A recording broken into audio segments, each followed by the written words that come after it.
नाकों पर जो बैठे हमारे भाई है उनको बोल देता हूँ आप वहां से भाग जाओ, अपने को वहां नहीं रहना है। क्योंकि अगर बदमाशी ज्यादा की तो हम वहां जाके फिर उनको तोड़ के भगाएंगे वहां से, क्योंकि सुख बैठने वाले नहीं है। इन्होंने हमारी खूब परीक्षा ले ली, अब अग्नि परीक्षा का समय आ गया।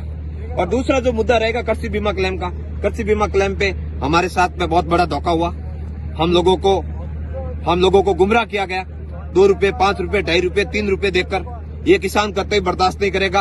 आपने देखा, मैं पहले भी किसान सभा में गया था, तब मैंने यही बात कही।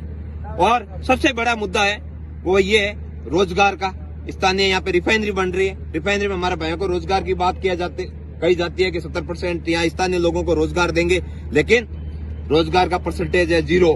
कोई 1-2-5 हजार की नौकरी मिल रही होगी, लेकिन मैं नहीं मानता इससे हमारे क्षेत्र को संतुष्टि मिलेगी।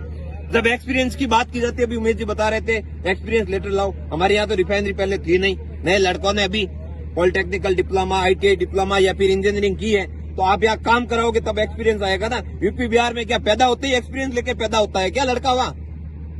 तो वहाँ यूपी बिहार में तो कोई एक्सपीरियंस के साथ पैदा होता नहीं है। हमारे भाइयों को भी आप मौका दोगे, आपके यहाँ काम करेंगे। आप तो हमें ऐसे मौके देते हो, 30,000 में यहाँ पे गाड़ी लगवाना चाहते हो, 30,000 में तो फिर आप सोचोगे हमें ईमानदारी के साथ काम करके दे, क्योंकि उनका घर का भरण पोषण कैसे होगा। तो फिर आप खुद कहते हो कि आप छोड़िया करो।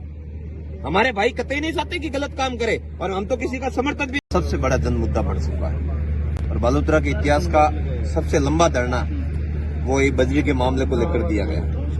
और प्रशासन से अभी तक हमें कोई व्यवस्थित रूप से संतोषजनक जवाब मिला नहीं। पिछले दिनों जब हमने आमरण अनशन किया था, उस समय हमें बात कही गई थी कि जो रियल में वास्तव में गरीब है उनके लिए ट्रैक्टर फ्री करेंगे। मैं अभी यहाँ से, अगर उमेश जी ने आदेश दिया तो मैं सीधा नाके पर ही जाऊंगा। अभी गरीब महिलाएं ट्रैक्टर पे टोली में बैठकर बजरी भरने गई हुई है। मेरे पास फोन आया कि हमारी बहुत आवश्यकता है बजरी की, एक ट्रैक्टर हमें बजरी दिलवाइए। तब मैंने फोन किया वहाँ कि भाई इनको बजरी दीजिए, इनको रियल में जरूरत है। तो वो बोल रहे अगर ऊपर से फोन आएगा तो बजरी देंगे।